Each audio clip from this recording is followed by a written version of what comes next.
तो कैसे आप कृष्ण की चेतना के सत्य को जान सके ताकि उसके साथ एक हो सके, कृष्ण की चेतना आप में प्रवेश कर सके और आपको पूरी तरह रूपांतरित कर सके, और सच्चे अर्थों में यही कृष्ण के प्रति सच्ची पूजा होगी, यही कृष्ण के प्रति सच्ची प्रार्थना होगी, यही कृष्ण के प्रति सच्चा समर्पण होगा। और सब पूजा पाठ मात्र औपचारिक होते हैं। असली पूजा, असली प्रार्थना वही होगी जब आप कृष्ण की चेतना को आत्मसात कर सकेंगे।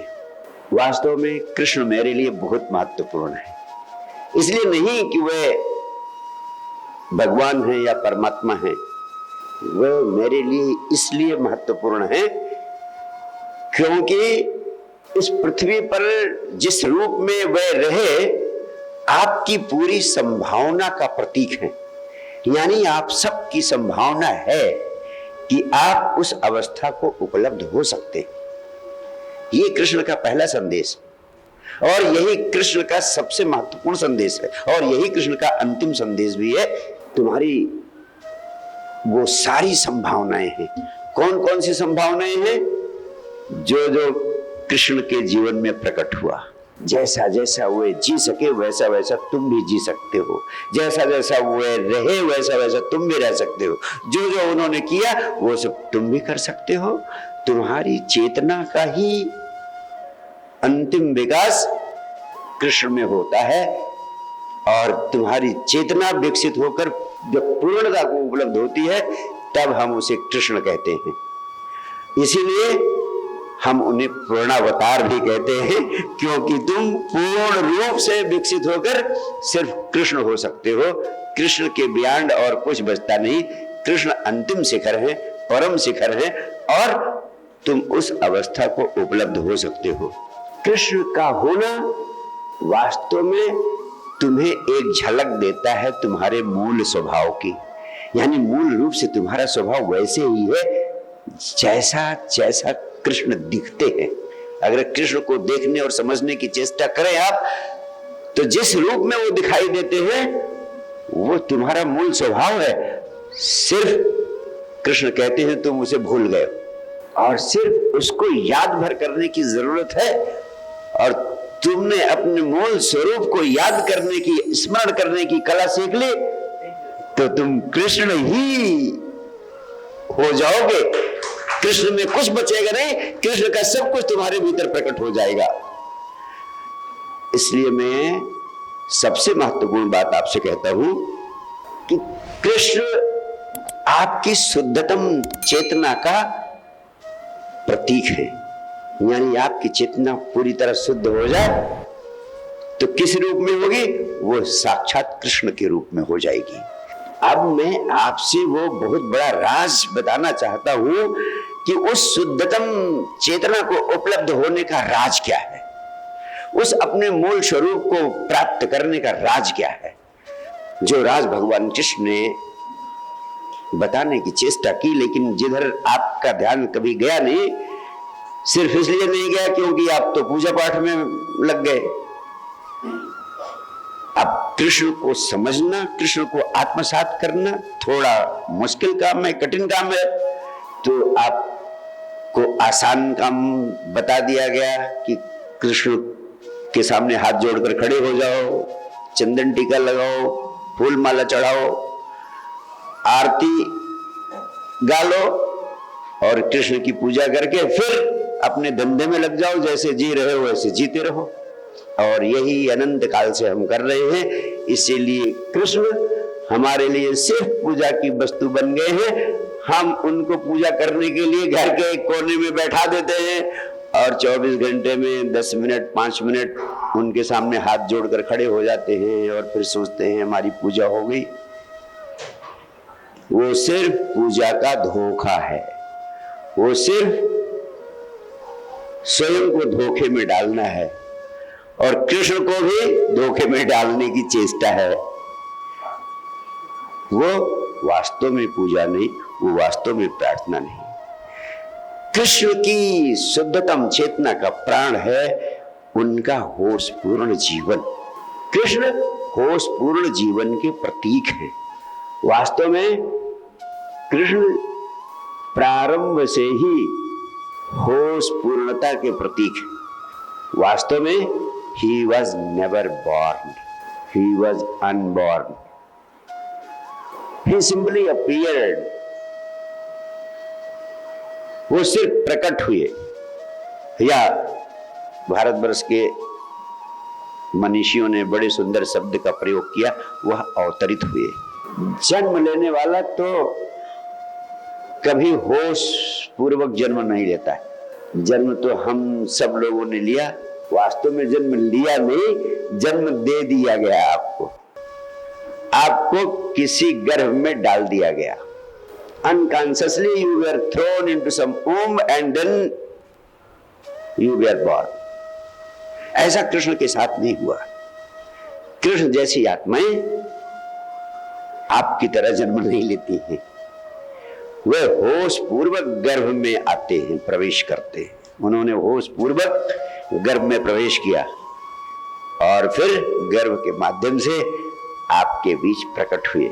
इसीलिए उन्होंने कहा, यदा यदा हि धर्मस्य ग्लानिर्भवति भारत अभ्युत्थानम अधर्मस्य तदात्मानं सृजाम्यहम्। यानी जब जब आवश्यकता पड़ती है मैं स्वयं को प्रकट करता हूं। वह प्रकट हुए, होश पूर्वक प्रकट हुए। यहीं से उनकी चेतना का प्रारंभ होता है, होश के साथ। और फिर पूरी जिंदगी जो कुछ किया उन्होंने वो पूरा पूरा होश पूर्ण था। जैसे आप किसी सरोवर में गिर पड़े, अनकॉन्शियसली आप गिर जाते हैं, लेकिन एक आदमी उस सरोवर में कूद पड़ता है आपको बचाने के लिए। वह अनकॉन्शियसली नहीं कूदता, वो कॉन्शियसली उस सरोवर में कूदता है, होश पूर्वक कूदता है आपको बचाने के लिए। तो आप सब गर्भ में अनकॉन्शियसली आए, भगवान कृष्ण कॉन्शियसली प्रकट हुए। और यही से सारी कहानी बदल जाती है। वे कभी अनकॉन्शियसली गिरते नहीं, इसलिए उनका एक नाम अच्युतम भी रखा गया। अच्युतम का अर्थ है जो जहां है वहां से कभी गिरे नहीं। और आप एक बड़ी महत्वपूर्ण बात पर गौर करें। महाभारत का महायुद्ध होता है, पांडव युद्ध इसलिए लड़ते हैं क्योंकि उनके साथ अन्याय अत्याचार हो रहा था और उनकी जमीन कौरवों ने हड़प ली थी। जिस राज्य के वे अधिकारी थे उस राज्य को प्राप्त करने के लिए पांडवों ने युद्ध किया। कौरवों ने वो युद्ध इसलिए किया क्योंकि उन्हें पूरा का पूरा पांडवों का राज्य हड़प लेना था। दोनों के अपने अपने उद्देश्य थे, अपना अपना लक्ष्य था, अपना अपना अर्थ था, अपना अपना हित। लेकिन भगवान कृष्ण महायुद्ध में क्यों उतरे? उन्हें क्या पाना था? वे सिर्फ धर्म के लिए युद्ध में उतरे, ताकि सत्य की, न्याय की, प्रेम की, प्रकाश की जीत हो, इसके विपरीत की नहीं।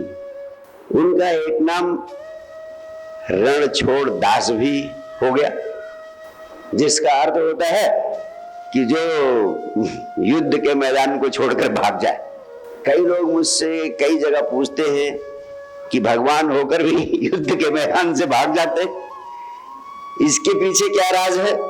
वास्तव में युद्ध में उतर जाना, युद्ध में जमे रहना, युद्ध से भाग जाना महत्वपूर्ण नहीं है। महत्वपूर्ण सिर्फ इतना है कि ये तीनों कृत्य जो आप कर रहे हैं होश पूर्वक कर रहे हैं कि बेहोशी में कर रहे हैं। भगवान कृष्ण होश पूर्वक युद्ध से भाग जाते हैं।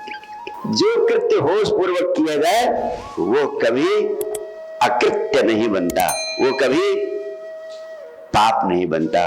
होश पूर्वक किया गया कृत्य सदैव पुण्य कृत्य होता है, उसका परिणाम सदैव शुभ होता है।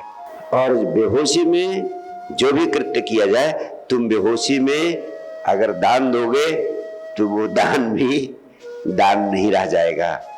होश पूर्वक अगर तुम ऐसा काम करोगे जो देखने में लगे कि ऐसा नहीं करना चाहिए, अगर तुम होश पूर्वक कर रहे हो तो वो कार्य भी अंततः शुभ को पैदा करने वाला होगा।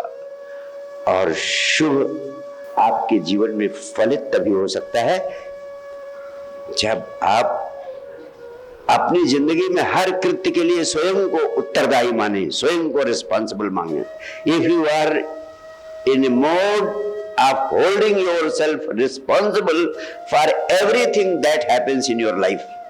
और भगवान कृष्ण की यही सबसे महत्वपूर्ण विशेषता है कि जो कुछ भी करते हैं या जो कुछ भी होता है उनके जीवन में, उन सारी चीजों के लिए वह स्वयं को उत्तरदायी मानते हैं। और जो व्यक्ति स्वयं को उत्तरदायी मानता है अपनी पूरी जिंदगी के लिए, उसकी जिंदगी शुभता से भरती जाती है।